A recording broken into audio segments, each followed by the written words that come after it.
Hello, everybody. Welcome to the GSMC Hoops and Heels Women's Sports Podcast, brought to you by the GSMC Sports Network. Sorry, we were just having some technical difficulties. My computer was acting all slow, so I'm sorry if my frame is still catching up or anything. Anyway, my name is Samantha Genser. I'm going to be your guys' show host for you today. We have a very exciting episode for you guys. I'm particularly excited for this episode. We're going to be covering Cameron Brink's injury, NWSL updates, preview of the KPMG Women's PGA Championships, a recap of the first 2 days of the U.S. Diving Olympic Trials, and make sure you guys stay till the end of the show to hear about the student athletes competing in the U.S. track and field Olympic trials. Before we begin, I wanted to remind you guys to like and follow the show and to become a part of our show to tip and donate using the link gsmcpodcast.net. We also get a lot of questions and comments that come from viewers during the show, so to ensure that your questions and comments get read on the air, I ask that you use the link gsmcpodcast.net. This puts your questions at the top of the list so that I see them, and of course, it really does help the show. Again, the link is gsmcpodcast.net. Now, let's get started. I hope you guys enjoy today's show. Okay, so our first segment today, we're going to be doing some WNBA updates. We're going to be talking about Cameron Brink's injury and then how the WNBA teams are doing, standings, and all of that. So let's get started. As we know, Cameron Brink was selected as the number 2 draft pick by the Los Angeles Sparks. She made her WNBA professional debut on May 4th in the Sparks' first preseason game. She's a forward and played for the Stanford basketball team before this year's WNBA season, draft, all of that. In the season, she has been doing really good, particularly well in defense. She was averaging 7.5 points, 5.3 rebounds, 1.7 assists, and 1.1 steals. She has started all of the 15 Sparks games this season. She has blocked a league-high 9% of opponent 2-point attempts. Among players who have defended at least 40 shot attempts in the paint, according to Second Spectrum tracking, Brink ranks 5th, with opponents hitting just 51% of those shots. Foul trouble was predictably an issue for Brink, who was averaging 6.5 fouls per 36 minutes. But the Sparks can feel good about how well she played before the injury, and she really was, honestly, the first or even second rookie in the league right now. I did my rankings on the rookies so far in the season, about a week and a half ago maybe. Check that video out. It's in there in our YouTube channel, I know that. And she was number 2nd. Of course, Caitlin Clark was first, in my opinion. But that's an opinion, okay? But Cameron Brink is right there. So on Tuesday, during the Sparks v. Connecticut Sun game, Brink suffered a torn ACL in her left knee. Less than 4 minutes into the game, Brink appeared to slip while driving to the basket. She had to be helped off the court after sustaining the injury. And if you guys know, ACL injuries are literally one of the worst injuries to have in sports. They're so common, unfortunately, and the recovery you need is insane. The amount of people that I used to play, because I used to play basketball with, that would get ACL injuries, soccer too, a lot of people would get ACL injuries. I have not gotten an ACL injury, knock on wood, but I just know the recovery process is so much. It's insane. So now Brink will unfortunately miss the rest of her season. So she was also offered the opportunity to be on the roster for Team USA 3v3 in the Olympics, but she will have to also miss that. Because of Brink's absence, a lot of us have been wondering how this will affect the team. The silver lining for the Sparks' backup center Li Yueru has been coming on lately during her first extended WNBA action after playing just 82 minutes as a rookie with the Chicago Sky in 2022. Li had a career-high 18 points at Seattle earlier this month, finishing the game over Brink, and 11 points on 5 of 6 shooting in the game when Brink was injured. Per 36 minutes, her averages of 14.2 points and 10.6 rebounds are better than Brink, although Li is nowhere near the kind of deterrent around the rim as a shot blocker. I think that Brink has different aspects of her game are just better. She has different strengths. Li has different strengths, they have different weaknesses. So, like, they're not technically very much comparable, I feel like, but still it is good to see that there's another player that is stepping up. Down the road, Los Angeles could get Azura Stevens back in the lineup. When Stevens initially suffered a left arm injury playing in China and underwent surgery, the Sparks indicated she'd be reevaluated in 12 weeks. So we'll hit that mark on Friday. Stevens can play either center alongside Darica Hamby or power forward next to Li. If Stevens is still expected to miss at least another 3 weeks, Los Angeles would be eligible for a hardship exception to add a 13th player to the roster. Korean Edba, recently waived by Connecticut, would be a logical target. Alternatively, the Sparks could bring back Hungarian center Virag Kiss, who was with the team in training camp. But other than that, a lot of focus will now be on forward Rickea Jackson, the Sparks' other 2024 draft lottery pick this season. The number 4 selection, she is averaging 10.3 points and 3.6 rebounds. Jackson's best game so far was a 19.10 rebound performance via the Minnesota Lynx on June 14th. Jackson has scored in double figures in 4 of her last 5 games, shooting 56.1% from the field in that span. She's a talented scorer who is also capable of being a versatile defender for the Sparks.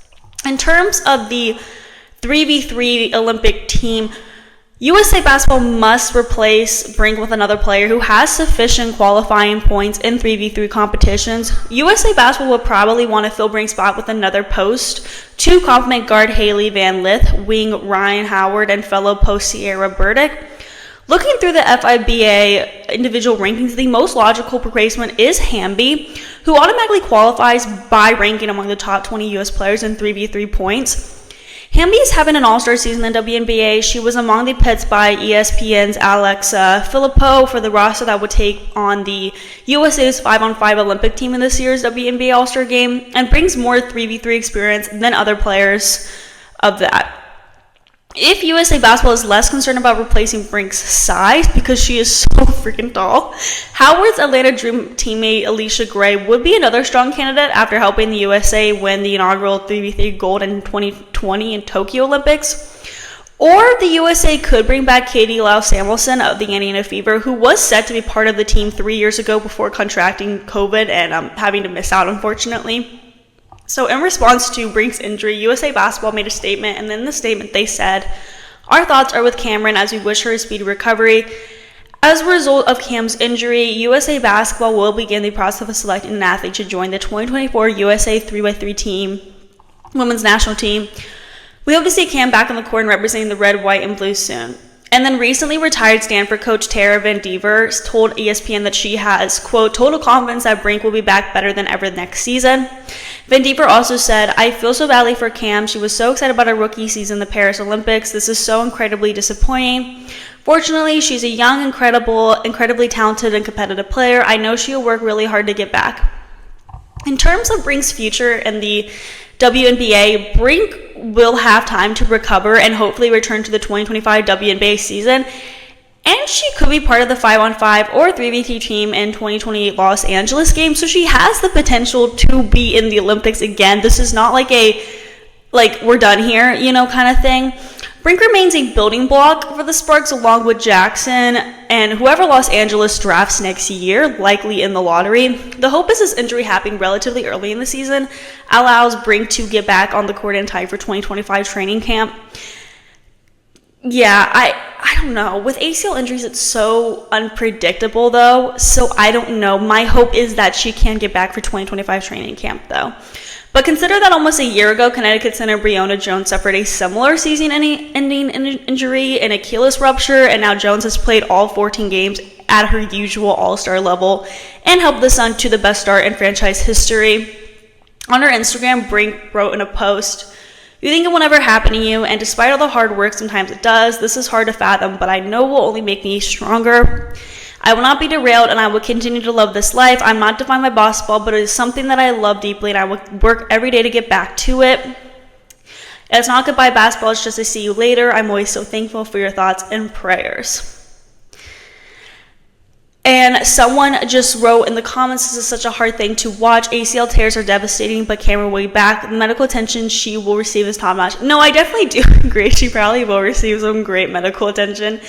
And it is so devastating because she was having such a good season, and it's like so rough to see that she has to stop, and she was going to be in the Olympics.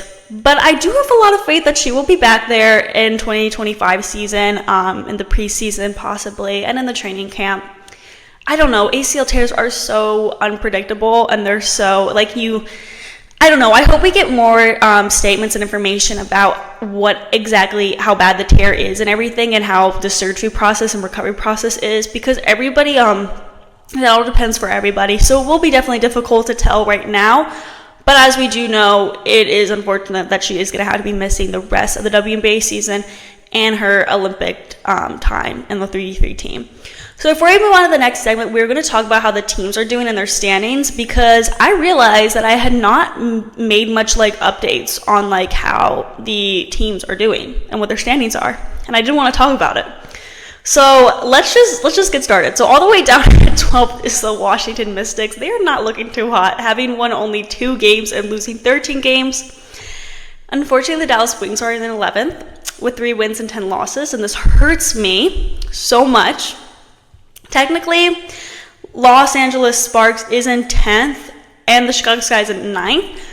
But the issue here is that the Sparks have played a lot more games than the Sky has, but like ratio-wise, the Sky is doing better than the Sparks technically. The Sparks have lost 11 games and won only 4, and the Sky have lost 9 games and also won 4 games. The Indiana Fever is getting a lot better, where they used to stand in second to last place, and now they're in 8th place with 6 wins and 10 losses. I also just saw a YouTube short talking about how they are on a 4-winning streak right now, and this is their first time since 2015 they will have a 4-winning streak, which is so insane. Which I did say that I think Caitlin Clark can make this team a lot better, so I think that kind of shows it that she's really helping out there. So, and then also the team is just looking more like a team. Like if you watch them play, they don't look like individual players anymore. They look like a team.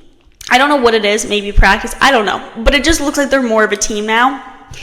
Multiple players on the team have had a chance to spotlight their strengths instead of just Clark, and now they're like playing more like a team, and I think they've learned how to build off on everyone's strengths. So hopefully they can move up in the rankings some more. In 7th is the Atlanta Dream with 6 wins and 7 losses. The Phoenix Mercury is in 6th with 8 wins and 7 losses. And then the Las Vegas Aces are in 5th with 7 wins and 6 losses. And they actually have less wins than the Mercury, but because they have less losses than the Mercury, they're above them in the standings. Before the season started, I thought the Aces were going to lead the entire season, but something seems off with the team. I think the main reason they are struggling is because they're missing Chelsea Gray right now. She's out right now with a foot injury, but Gray really can't solve every problem the team is having. The defensive cohesion that fueled the Aces' dominant 2023 success is missing. The lineup change shifted what's expected and required from players. It seems they have been more disorganized as a team and possibly not consistent enough. Also, the other teams in the league are taking it to the Aces harder than ever before. For the past couple of years, the Aces have been good enough to where these slow starts don't affect them too much. But the teams are better this year, so their slow start is really hurting them. And I think that might be what the problem is. Moving on to 4th is the Seattle Storm with 9 wins and 6 losses. Tied in 2nd or 3rd is the New York Liberty and Minnesota Lynx with 12 wins and 3 losses. And finally, 1st is the Connecticut Sun, which isn't a shock to me, but I don't have as much confidence that they are going to continue being at the top for the rest of the season. I don't know why, but I just don't. I just kind of see I don't know. I still have hope that the Aces will be able to get their groove back on. But I also feel like the Liberty might be able to take them down again. I don't know. I really don't know. But I'm really impressed with how they're playing. So they have 13 wins and 1 loss right now. I don't know. We'll see. It's interesting. So we're now going to move on to our next segment where we're going to talk about the NWSL elevating their game day experience, Sophia Smith's suspension controversy, and some USWNT's Olympic prep. Before we get into all of that, we are going to be taking a very short break. So I will see you guys very soon.